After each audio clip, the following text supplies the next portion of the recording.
രാമായണവുമായി ബന്ധപ്പെട്ട പുതിയ വീഡിയോയിലേക്ക് ഏവർക്കും ഹാർദവമായ സ്വാഗതം. മഞ്ഞുമൂടിയ ആകാശത്തെ തഴുകി കടന്നു പോകുന്ന പുഷ്പക വിമാനം. അകത്തുണ്ടായിരുന്നത് ശോകത്താൽ കുനിഞ്ഞു പോകുന്ന ഒരു രാജകുമാരിയും അവളുടെ വിചാരങ്ങളും മാത്രം. പതുങ്ങി നിൽക്കുന്ന നിസ്സംഗത അതൊരു പ്രതിഷേധമായിരുന്നു. തൻ്റെ ആത്മാവ് പോലും ആക്രമിക്കപ്പെട്ടിട്ടില്ലെന്ന് ഉറപ്പുവരുത്തുന്ന ധീരത. അവളുടെ കയ്യിലുള്ള മംഗല്യസൂത്രം രാമനോടുള്ള അചഞ്ചലമായ വിശ്വാസം വെളിവാക്കുന്നു.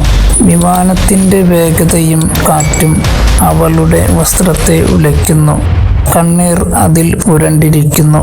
സ്വന്തം രാജ്യം അന്യമായപ്പോൾ പോലും ആത്മവിശ്വാസത്തെ അവൾ മുറുകെ പിടിച്ചു.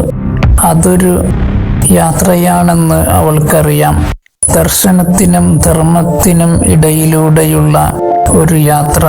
ചിന്തകൾ ദേഹത്തെയും ദേഹിയെയും മുറിച്ചുകൊണ്ടു പോകുന്നു. ഒരു പതിഞ്ഞ കാലൊച്ച പോലുമില്ലാതെ ഹനുമാൻ സീതയുടെ മുമ്പിൽ പ്രത്യക്ഷനായി.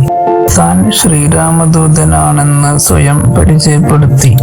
ഹൃദയത്തിൽ ദുഃഖത്തിന്റെ കനലേന്തിയവൾ ആ ജ്വാലയ്ക്ക് കണ്ണുനീരിലേക്കുള്ള വഴി തുറന്നപ്പോൾ പകരം വന്നത് വിശ്വാസവും പ്രതീക്ഷയുമായിരുന്നു. നിനക്ക് മോചനമുണ്ട്, രാമൻ തീർച്ചയായും വരും. ഹനുമാൻ അവൾക്ക് പ്രതീക്ഷയുടെ വെളിച്ചം നൽകി.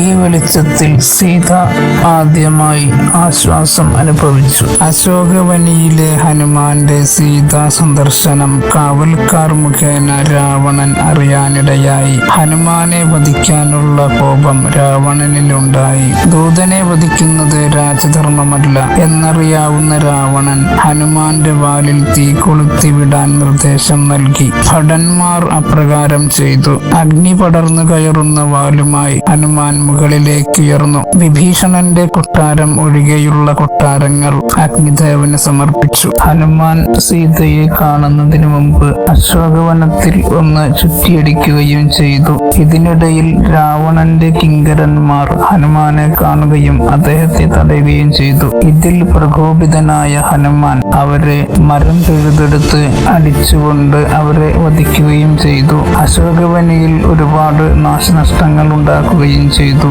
ഇതിനു ശേഷമാണ് സീതയെ കണ്ടെത്തി ഹനുമാൻ ശ്രീരാമന്റെ സന്ദേശം കൈമാറുന്നത്. ശ്രീരാമനെ ശുഭപ്രതീക്ഷ നൽകിക്കൊണ്ടാണ് ഹനുമാൻ രാമസന്നിധിയിലെത്തുന്നത്. താൻ സീതാദേവിയെ കണ്ടെത്തിയിരിക്കുന്നു. രാമന്റെയും വാനരന്മാരുടെയും സന്തോഷത്തിന് അതിരുണ്ടായിരുന്നില്ല. ഹനുമാന്റെ ധീരമായ പ്രവൃത്തിയിലൂടെ നിലനിന്നത് ആയിരക്കണക്കിന് വാനരന്മാരുടെ ജീവൻ തന്നെയായിരുന്നു. സീതയെ കണ്ടെത്തുവാൻ കഴിഞ്ഞില്ലെങ്കിൽ വാനരർക്ക് അവരുടെ ജീവൻ നഷ്ടപ്പെടുമെന്ന് സുഗ്രീവൻ അന്ത്യശാസനം നൽകിയിട്ടുണ്ടായിരുന്നു. അവർ വാദ്യഘോഷവും കൊടികളുമേന്തി രാമനോടൊപ്പം സമുദ്രതീരത്തേക്ക് നടക്കാൻ ആരംഭിച്ചു. സമുദ്രം കടക്കുവാൻ എന്താണ് മാർഗം? ഇതായിരുന്നു പിന്നീട് ചിന്തിച്ചത്. അവർ അതിനും പരിഹാരം കണ്ടെത്തി. സേതുബന്ധനം.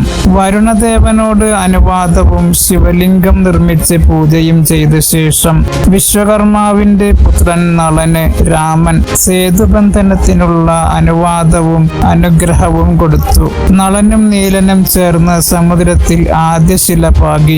വളരെ ചുരുങ്ങിയ ദിവസങ്ങൾക്കുള്ളിൽ നളന്റെ ശില്പവൈഭവത്താൽ വാനര സംഘം ചിറയുടെ നിർമ്മാണം പൂർത്തീകരിച്ച് ലങ്ക ലക്ഷ്യമാക്കി നീങ്ങി. കടലിൽ ചിറകെട്ടി രാമനും സംഘവും ലങ്കയിലേക്ക് വരുന്നു എന്ന വിവരം ദൂതന്മാർ വഴി രാവണൻ അറിഞ്ഞു. ഇനി യുദ്ധം അനിവാര്യമാണ്. കുംഭകർണനും വിഭീഷണനും തന്നെ പലവട്ടം ഉപദേശിച്ചുവെങ്കിലും താനത് ചെവികൊണ്ടില്ല.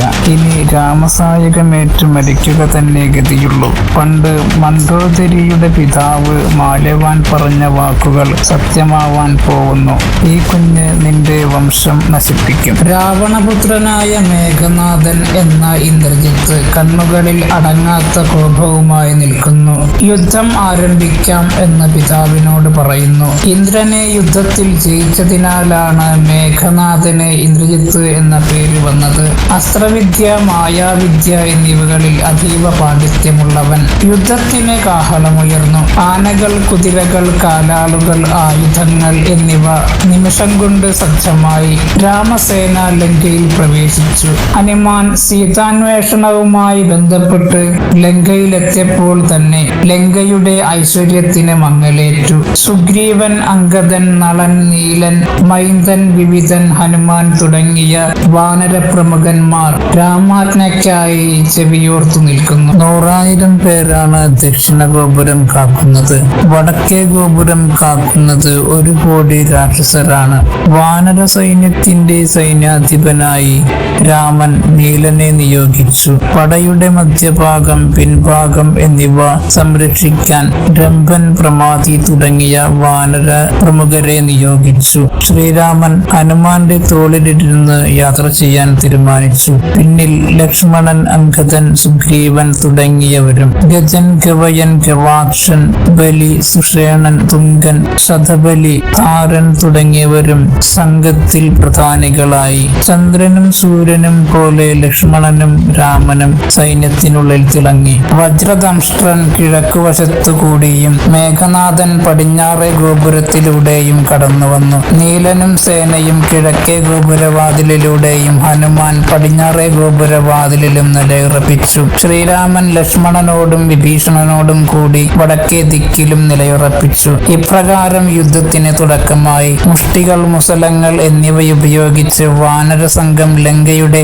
ഓരോ ഭാഗങ്ങൾ തകർക്കാൻ തുടങ്ങി. അവർ തകർത്ത വസ്തുക്കളിൽ കോട്ടകളും കിടങ്ങുകളും മതിലുകളും പെടുന്നു. വാൾ, ശൂലം, കുന്തം എന്നിവയുപയോഗിച്ച് രാക്ഷസരും അവരുടെ ഫലവീര്യ പരാക്രമങ്ങൾ പ്രകടിപ്പിച്ചു. ഇതിനിടയിൽ രാവണൻ രാമന്റെ ശിരസ്സുമായി അശോകവനിയിൽ സീതയെ സമീപിച്ചു. യുദ്ധത്തിൽ രാമനെ വധിച്ചുവെന്ന് പറഞ്ഞു. സത്യമെന്ന് കരുതി സീത ബോധരഹിതയായപ്പോൾ വിഭീഷണ പത്നിയായ സരമ സീതയെ ആശ്വസിപ്പിച്ചു. ഇത് രാവണന്റെ മാത്രം മായ. മേഘനാഥൻ അംഗദനോടാണ് ആദ്യം യുദ്ധം ചെയ്തത്. പിന്നീട് ഹനുമാനോടും. പ്രഹസ്തനെ സുഗ്രീവൻ നേരിട്ടു. നീലൻ നികുംഭനെ നേരിട്ടു. ഗജൻ എന്ന വാനരൻ തപനനെ വധിക്കുകയും ചെയ്തു. രാമനോട് 10,00,000 പേർ യുദ്ധം ചെയ്തു മരണം വരിച്ചു. രാമസേനയ്ക്കു ജയം ഉണ്ടായപ്പോൾ സൂര്യൻ അസ്തമിച്ചു. സുഗ്രീവനോട് പരാജിതനായി മേഘനാഥൻ ആകാശത്തിൽ മറഞ്ഞു. അവൻ നാഗാസ്ത്രമെയ്തു രാമനെയും സേനയെയും